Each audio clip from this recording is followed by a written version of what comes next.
Welcome. My name is Craig. I'm one of the lead pastors at Walnut Hill. I want to welcome all of you who are online, also on our campuses, New Milford, in Waterbury, and in the Valley in Derby. Great to be with you here this morning. This is an amazing story, isn't it? It's probably one that you probably learned if you were in church as a young person, as a very young child. And if it's a new story to you, it might have at first, if you had never heard it, you probably thought, where is this going? This doesn't sound like this story is going to end well. And I want to, as I've asked you to do many times before, try to enter into this story as if you're reading it for the first time, as if you've heard it for the first time. Because when you've heard it a lot of times, you could easily skip to the end in your mind and not see the drama that was being played out. Even in the words that were used, your son, your only son. How many times was that said? Several times to reiterate to us the preciousness of the potential sacrifice of Abraham. Hebrews 11:1 says, "Now faith is confidence in what we hope for and assurance about what we do not see." And this sermon series is all about what it looks like to live by faith. We created a definition of our own that we think kind of captures this concept of faith, and it says this: a deep conviction and sincere belief in God, who He is, what He has done, what He has promised, and what He will do. That leads to trust and action. I really like that definition. If you take out the middle words, the shortened version is a deep conviction and sincere belief in God that leads to trust and action. We're going to really hit on some of those points today. Last week, we had a great sermon from Greg. Greg talked about Gideon, this amazing story of the way the Lord provided it, and through a person who didn't see himself as a mighty warrior, but God named him that, and he lived up to it. It reminded me that there's a lot of days I don't feel like a mighty warrior. Probably you feel the same. You probably wake up and feel like a wimpy peon, right? I know I do. I don't feel like a mighty warrior, but the Lord tells us that He has made us something that we are not. He has instilled us and indwells in us His Holy Spirit and enables us to be who we could never be and to do what we could never do apart from Him. And I appreciated so much what Greg reminded us that by faith, we are mighty warriors of the Lord. Today, I want to hit on two main points. Number one, what does it look like to pass the test of faith? Because here we have an incredible story of a test of faith that Abraham experienced. But you and I have tests of faith in our lives as well. What does it look like for you and I to pass the test of faith? And secondly, what does it mean for us to move out in faith? To move out in faith. Now, I'm not necessarily talking to you adults who have young adults still overstaying their welcome in your parents' home about moving out in faith, although it could relate to that as well. We'll see where it goes. It might apply. Little background on the story of Abraham. If you're familiar with this, bear with me, but good to remember where Abraham came from before this story occurred. He came from this land of Ur. You're going to see a map on the screen here. Ur was quite a ways away from Israel. You can see that little line. He went around the desert to get to Israel, and he came to that place having lived in a land where he was wealthy. He was settled. His family was there. He had a hope and a future there. There was things going fine for him. But he was coming from a thoroughly pagan background. He did not know Yahweh. He did not know this great God who we serve. This was completely new to him. But he heard the voice of God, and he responded. God calls him to leave it all behind. And he does. Now jump a little bit further ahead, Genesis 18 and also Genesis 21. He and his wife Sarah, having gone on a lot of adventures to get to this point, are promised a son through Abraham. But they were both too old to have kids. Abraham, it says, was 100 years old at the time. And a year later, their son Isaac is born. And this, in Genesis 21, it says this: Isaac is the son through whom your sons will be counted. Isaac is the son of promise that comes to he and Sarah in their old age. And then Hebrews 11 through 12 says this: it was by faith that even Sarah was able to have a child. Even Sarah, though she was barren and was too old, she believed that God would keep His promise. And so a whole nation came from this one man who was as good as dead. A nation with so many people that, like the stars in the sky and the sand on the seashore, there is no way to count them. Incredible what the Lord had done, the promises he had fulfilled in this couple's lives. Now we move from this story of promise in Isaac to the call of God for Abraham to offer Isaac as a human sacrifice. And that's the story that Tim read for us so beautifully. And I think you have to ask yourself, again, if you're reading this for the first time, don't you have to ask yourself, is this blind faith on Abraham's part? Is it possible he's mishearing God? How is it that he would do this deed, that he would set out to do this? Now, I think you could argue it was blind faith if what I just shared with you wasn't already true, that we didn't already know, that he had come through incredible faith-building experiences in his life. He had seen God provide in amazing ways. I do wonder if he would have been slower to obey if he hadn't already seen God work mightily, but he was quick to obey because he had seen God's hand. God had been faithful to him, so he knew he could trust him. And he wasn't acting blindly because of that experience he had had with his God. So let's talk today about the passing of the test of faith. Have you ever in your life needed perspective? I say this to you maybe often. I think you'll probably hear me say it before. I know for me, there's a lot of times in my life the Lord has to sort of show me perspective. Here's what I mean. It's confession time, okay? You ready? I'm going to be a little vulnerable with you today. Lately, I would say lately in the last few years, I found myself saying these words, sometimes to myself, and unfortunately, probably out loud sometimes. Well, my wife has definitely heard it. I didn't sign up for this. You're starting to cry a river for me right now, right? I didn't sign up for this. During the pandemic, I think it became my mantra at times. I wasn't all that pleasant during that season at home, for sure. Because during that time, I was doing something completely different than what I had expected I'd be doing in that season. I was making hundreds of phone calls, sitting at my home office, which is a desk in my bedroom. It was a little depressing, I have to say. As you guys went through this experience with my kids trying to do school, and we had a new dog at the time, good old Bob. He was a wild man, just barking all day long. It was driving me a little bit nuts. What I loved about ministry, and what I still do, is that the time with people face to face, and it was gone for a season. And I found myself saying, man, I didn't sign up for this, God, come on. I was bored, frustrated, sometimes feeling kind of useless, a little angry. I put my anger into some good use. I painted the entire exterior of my house during that season. And I think I did it angrily, but it came out pretty good. So thank God something good came of this season. And then, to be serious, some of my closest friends got sick during that time, and several of them died. And there were times when I literally was standing next to my friends' deathbeds with their families, and when I went home, I would weep, and I would say, God, I didn't sign up for this. This isn't what I expected I'd be doing so much. I mean, I understood as a pastor I'd do this some, but to do it as much as I was with people so close, it was hard. And then recently, contrary to the stories that my brother and I have told about each other over the years, we love each other. And we've loved working with each other over these years. And I'm sad to see my 4 nieces and my sister-in-law and my brother move off to Michigan. They live 15 minutes from me, and we are involved in each other's lives. And I'm sad to see them go to Michigan, and yet I know the Lord has called them.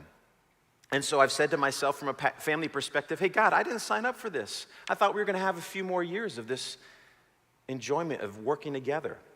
And from a work perspective, I probably said this to my brother a few times, I didn't sign up for more work and more preaching and more stretching and more testing and more challenges. I didn't sign up for this. But I know you're not playing your tiny little violins right now for me or crying a bunch of tears for me. I know that. Here's the perspective story, and it happened for me. It's happened for me a lot of times, but it happened for me again when I was just in Israel with a great group of people. One of the people that was in Israel, her name is Vicky Beatty. And Vicky has served on the mission field for many years, most recently in South Sudan. And this story probably didn't mean anything to her, but it was so good for me in the moment. I think you'll appreciate it. I was traveling, as I say, with Vicky, and we were talking about staying hydrated because it was a very hot week and a half while we were in Israel. And at times we were going to places like the Dead Sea, lowest place in the earth. I mean, it's blazing hot there. And I was worried about, especially some of our older folks, drinking enough water. And so, I always get on the horn and I say, you should drink 3 times the amount of water that you think you should today. And I watch people start downing water, which is great.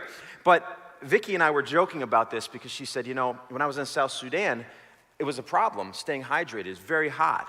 But I didn't want to drink so much water that I'd have to get up in the night to go to the bathroom. And you're thinking, where is this going? What do you mean, Vicky? Well, the structures that she lived in were very basic. No attached bathrooms, and in a lot of cases, no running water.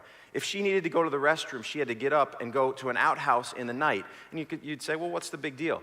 Well, friends, there are 11 highly venomous snakes found in South Sudan.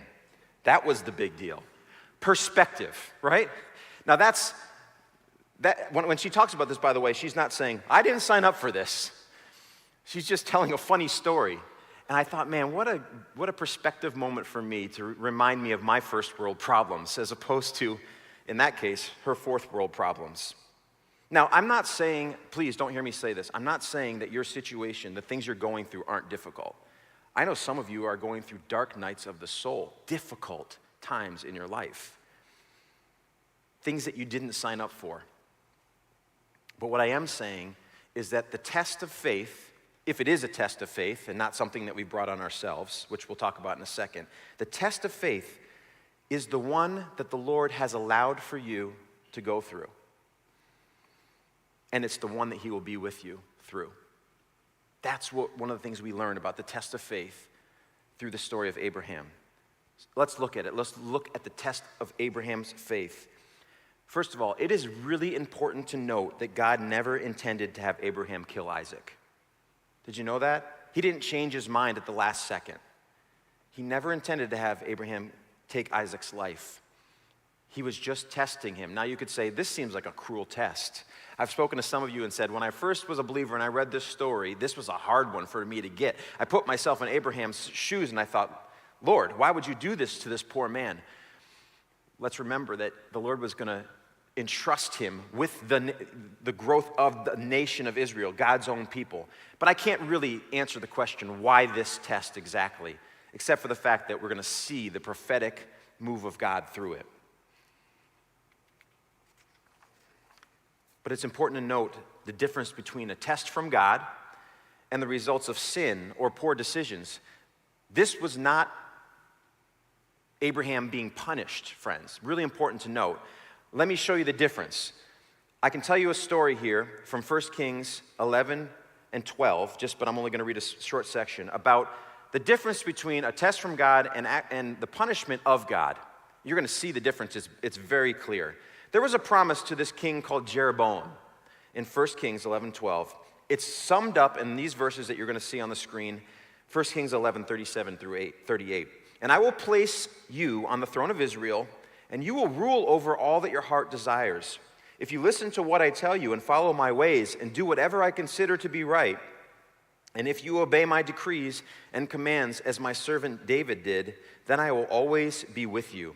I will establish an enduring dynasty for you as I did for David, and I will give Israel to you. This is the beginning of what's called the divided kingdom. For some time, there was the Davidic kingdom, the kingdom of Saul, then David, and then Solomon, but then it broke up into 2 sections.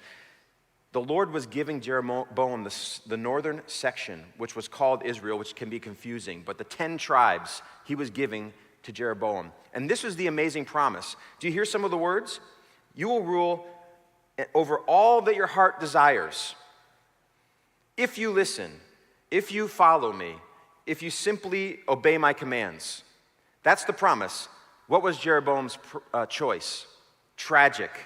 He rejected wise counsel time and again. He set up golden calves to be sacrificed to in two locations, in the north in Dan, the furthest north of his kingdom, and in the south, furthest south of Bethel, in the south of his kingdom. Why did he do it? Well, I'll tell you why. He said he did it. He said he did it to make it simpler for his people to worship God. But really, it was a power grab. He didn't want his people to go down to Jerusalem, to the temple where they were supposed to go and worship, because he thought if they did, they're going to defect and go to the southern kingdom. What's the result of all this? He reaps the harvest of his sin and his bad choices. You can read it just a chapter later in 1 Kings 12. It's unbelievable how quickly he gives up on the promise of God. This is not Abraham's story, friends. No, not at all. He was not reaping a harvest of destruction. He was not being punished for something he'd done wrong. No, he was humbly trusting the Lord and stepping into a test that the Lord had designed for him. He was passing the test of faith. He did it through sacrificial faith. He was willing to give what was most important to him. He was willing to show the Lord. He was willing to do that. This was the son that he loved. This was the fulfillment of a long-awaited promise that the Lord had given to him. But it's interesting, in Abraham's own words that we were just read, he either was deceiving the servants that came along with him, or he believed that somehow he and Isaac were coming back from that mountain. You remember what the words were? He says, "Stay here with the donkey. The boy and I will travel a little further. We'll worship there, and then we will come right back." Now, we don't know if he was just trying to go do what God had told him to do and leave the servants behind, or if he truly believed that they were coming back. Well, we don't know if we only read this story, but we do know when we read Hebrews 11:19 in the New Testament.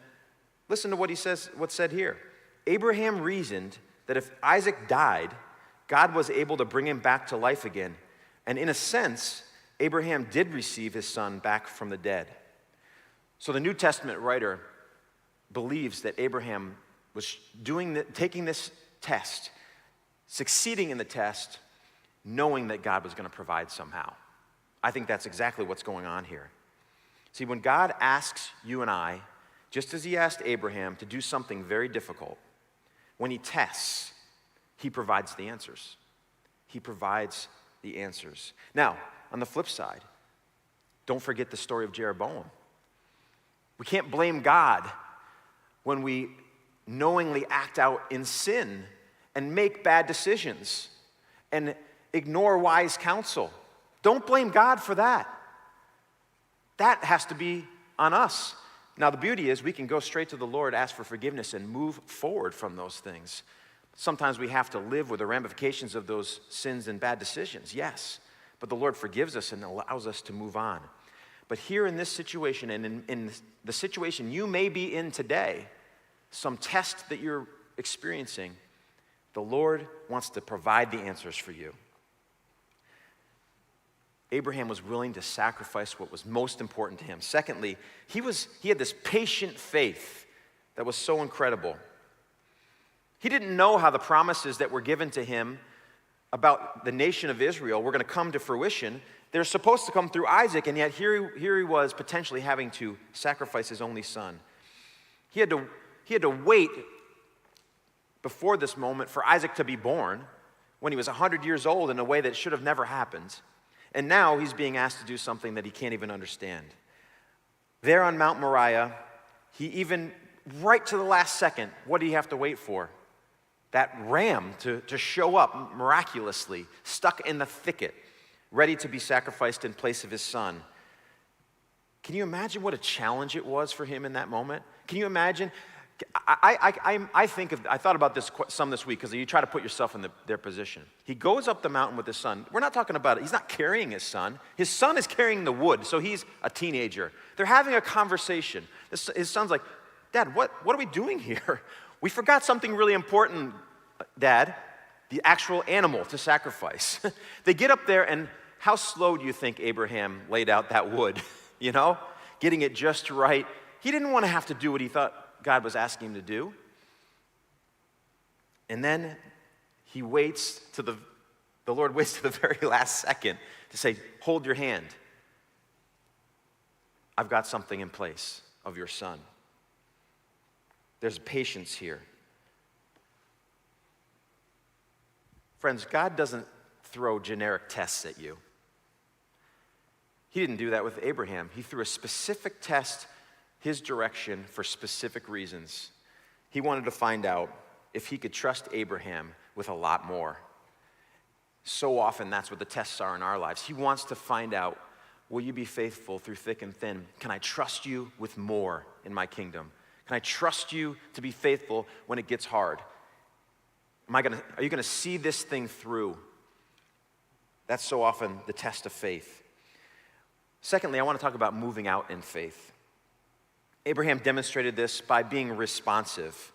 He responded when leaving the land of his people. He packed up and left. Genesis 15:18-21 tells us what happens. The Lord made a covenant with Abram. This is even before he had that name, Abraham. And said, I have given this land to your descendants, all the way from the border of Egypt to the great Euphrates River, the land now occupied by all the ites. We won't go into reading all those. And then later on, he says, go to this Mount Moriah.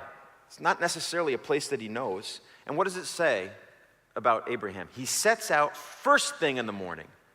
First thing in the morning. There's an immediacy about his response. His faith had been built by the previous experiences, as we started out talking about. And now he knew he could trust God, and he went something like 50 miles. You'll see the map here, not a short distance from the Negev desert north. And if you've gone to Israel with us, you know that this is pretty much a straight uphill walk, 50 miles to this land that the Lord had told him to go to. There's a sense of immediacy. Here's the question for you and me. If you knew that the Lord was telling you to do something, to go somewhere, to say something, to change something in your life, how quick would you get going?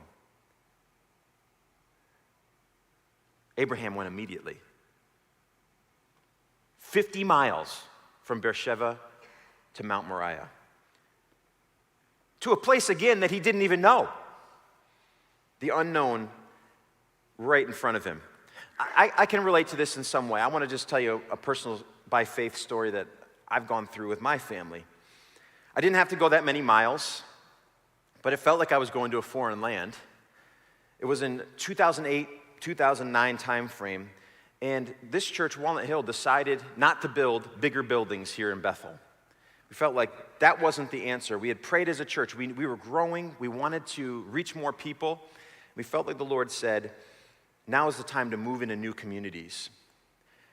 Sometime during that 2008 year, our then pastor, Clive, came to Amy and I and asked us to pray about starting a new campus, the first one outside of Bethel. And Amy and I really sought the Lord. We prayed. We sought good counsel. We seemed to stumble upon strategic scriptures as we were praying and seeking the Lord. And we felt like the Lord said, it's time to move out of your comfort zone and say yes. This is even before we knew where we were going. We didn't know where the campus was going to be. We actually got in a car regularly, Clive and I. I drove because I didn't like to be in the passenger seat with Clive. And we drove up and down the Route 8 corridor. We knew the Lord had said, go east. And we went down 34 quite often to Derby, up the Route 8 corridor, all the way up to Winstead, and we really prayed and looked at different locations. And Clive and I didn't actually see eye to eye in that time frame on where we should go. He loved Derby, and I really liked Watertown. And the reason I liked Watertown, if I'm honest, is it felt a lot like New Milford, where I grew up. And I thought, well, of course, the Lord has provided for me. He's given me real experience in, kind of Litchfield County, small town ministry. I'm very comfortable there. Of course, this is the kind of thing the Lord would do. Well, interestingly enough, we couldn't find a location in Watertown. We could find nothing that would serve well as a church because we had to rent something. And we couldn't find anything in Derby either for some time. And then one of our friends who was helping us try to find a location had an aha moment one day and said, I don't know why I didn't think about this, but there's a school here in Waterbury. It's a private school. We should go over there. I've been there. They've got lots of different facilities. Chase Collegiate School, right off of exit 18. And the first day we went, we walked into the room that would be our sanctuary, and this was you can see the picture. Actually, I think this might have been from the first Sunday. But it's hard to see in the picture, but on the beams above, you can barely see it in that photo, this is what it read. Brothers and sisters, whatever is true, whatever is noble, whatever is right, whatever is pure, whatever is lovely, whatever is admirable, if anything is excellent or praiseworthy, think about such things. Philippians 4:8. What? Why would you spell it out that well, Lord? Why would you tell us that well that this is the place to go? It was incredible. This is former St. Margaret McTurnan's. It was Catholic school back in the day. This was something left over from their past. Don't think it meant much to them at the time, but it meant a lot to us. Not only was it the right location, but the price was right. Everything was right about it. It was incredible how the Lord provided. But I tell you, I wasn't ready to go to Waterbury. No disrespect to my friends in Waterbury, but I grew up in New Milford. My wife grew up in Granby, small town. We were living in Danbury at the time. We had kind of made a shift into a city. We really loved it. But our impressions of Waterbury weren't great. I love Waterbury now, but at the time, it was just a place we drove through, and we got stuck in traffic. And as a kid, I would go to Bob's stores to get my sneakers, because that's where, you could get good price sneakers. That's about all I knew about it. And from being in this area, the reputation of the schools wasn't very good. And I thought, Lord, we'll live in Southbury, God. Just plant us there, and we'll just commute to Waterbury. It's close. And then we'll be between both campuses. It'll work really well. But the Lord kept saying to us, if you want to minister to these people, you have to live in the city. We knew it. There was no question. And then he provided for us a great house. Guess where it was?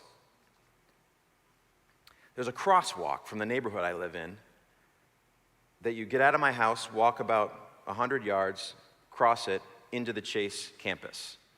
Walking distance. For years, my family walked to church, like old-timey church. It was incredible. Okay, there's more, but wait, there's more to this story. Do you see how that step of faith, how the Lord just continues to provide? That's what I'm trying to point out to you here. The test of faith, there was a test there. Will you be willing to step out? You don't know where you're going. Will you be willing to step out and see what he does? And we did. There's a family photo coming up here of us that first year. I mean, this is my young family moving to Waterbury. I love these pictures where the kids don't look happy at all. We found that these are the pictures we like the best. The real ones where your kids won't sit still. This is what the Lord did for us. And navigating the school system, because we went public schools our whole time, wasn't always easy. But before we went there, we felt the Lord say to us, I'm going to provide specifically in this area of schooling. And we said, okay, Lord, we don't see how that's going to work. This is going to be challenging. And I'm not going to tell you every story, because I'm telling you, every year we have a story of how the Lord provided. I'm going to just tell you one. It's a most recent part of the story. So that school that we started the Waterbury campus at, Chase Collegiate School, actually went out of business. And a year later, it was purchased by Ace's Magnet School. It was the school that my boys were going to in Meriden. It moved across the street from us. And my son, Drew, went to that school for 2 years. He walked to school for 2 years in middle school. And middle school was always the challenge for us in Waterbury. What a full circle story, right? You almost can't believe it. I can't. I still can't sometimes, thinking how God provided amazingly. What a great school. He's going to this beautiful campus. And he knew it better than anyone else, because he knew every little nook and cranny from that place being our church home. Our responsive faith for us meant a literal move into a new community that we came to know and love. People ask me now, well, you're going to be in Bethel more. Why don't you just move? We're not moving. We love Waterbury. I'll take the traffic, because now the Lord has placed us in a place that we know we're supposed to be and we love. It may not be the case for you. You may not have to move, but you will have to move out in some way from your comfort zone, from the things perhaps that are keeping you from truly being used by God in a mighty way. Moving out in faith requires that. Let me close with the concept of prophetic faith, because this is the last piece I want to share with you. Why Mount Moriah? Here's a picture from our most recent Israel trip. Standing on the Mount of Olives, you can see a gold dome in the background. Can you see it there? That gold dome is the Temple Mount, the same place where the sacrifices were made. Now it's the home of the Dome of the Rock. And Jews to this day will go to what's called the Western Wall. You'll know it as the Wailing Wall. And they'll pray. Let me ask you this question. Why do they go there? They could go anywhere to pray. Why do they go there to the Western Wall? It's the Western Wall of the Temple Mount. I heard Karen say it because she knows it. Karen, you're cheating. You've already been there several times. No.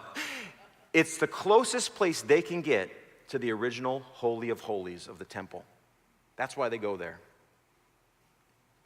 Hold that in your mind for a second. God will provide a sheep for the burnt offering, my son, Abraham says. And then in Genesis 22:14 it says, Abraham named the place Jehovah Jireh. That's how you know it better than Yahweh Yireh, which means the Lord will provide. It says, to this day, people still use that name as a proverb. On the mountain of the Lord, it will be provided. 2,000 years before the time of Jesus, that's what they named that mountain. The very same mountain you're looking at right there. That's the place where Abraham went to sacrifice Isaac, Mount Moriah. Doesn't look like a mountain today because it's changed over the years, but it was then. There was nothing there. Later, 1,000 years later, David comes into the area and he buys this piece of land from a particular person. And it's the place where the temple will be built. And he says, I will not present burnt offerings to the Lord my God that have cost me nothing, because Araunah was trying to give him the land. And David said, no, I have to pay for it. Keep those words in your mind for a moment. It's the same place that Jesus would replace, along with that sacrificial system, by becoming the perfect sacrificial lamb. He replaced the temple with himself. He became the way to God for all people. Listen to Jesus' own words. He says, destroy this temple, and in 3 days I will raise it up. What? They exclaimed. It's taken 46 years to build this temple, and you can rebuild it in 3 days? But when Jesus said the temple, he meant his own body. After he was raised from the dead, his disciples remembered he had said this, and they believed both the scriptures and what Jesus had said. Here's what I want to say. It's amazing what one faithful act can accomplish. Abraham's act of faith set in motion the whole story of Israel, and it led to our Savior's ultimate act of faithful love and presence. We don't have to go to Jerusalem. You don't have to go to the Western Wall like so many people do to pray, to try to get close to the Holy of Holies. Why? Because our Lord Jesus replaced that way with a better way. He replaced that system with himself, and we can enter straight into his presence, into the Holy of Holies, through this prophetic act of obedience by Abraham. Isaac put wood on his shoulders and went up to the mountain. Jesus put a cross on his shoulders and went up to Golgotha. Jesus provides all the answers that we need to pass that test of faith. You remember what I started out with? Talked about trust and action. Trust in the Lord with all your heart. Lean not on your own understanding. In all your ways, acknowledge him. And what? He will make your paths straight. Even through the testing, he'll do it. He wants to do it. He will do it. He wants to give you the answers to the tests that he's given you. He wants to see if you're going to be faithful so he can entrust to you more, to be used by him in even greater ways. No matter where you are in your journey, I know that to be true. He wants to do that in your life. And then action. He's the one who walks with you as you move out in faith. The Great Commission says, go and make disciples. But then let's not forget what it says after that. Surely I am with you always, even to the end of the age. He is with us as we step out in faith.